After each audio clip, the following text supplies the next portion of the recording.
So you are looking at a little bit of the stitch out process on my shop sample for our Madison Six Diamonds sew along. Here is my workspace. Of course, all of this was set up ahead of time in simulation. And down at the end of my frame, I have my little lap desk with my USB mouse and keyboard. Makes all of my work at the quilt go so much better. And here is after an advance. It is just absolutely turning out gorgeously. I am going to be doing a little quick tip in the members only community on how I did that very tiny sashing there, the little cornerstone sashing.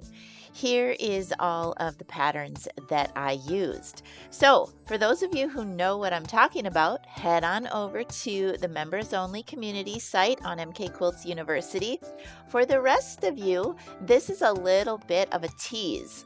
Coming February 1st, you are going to be reading about a new option for you to stay plugged in with other members on the university site and to get quick tips from yours truly, some of our other contributors, including Paco, maybe even Ellen along the way, Mr. MK perhaps. So anyway, watch for that content. It's coming very, very soon in short snippet form. And until then, it's MK. Bye bye.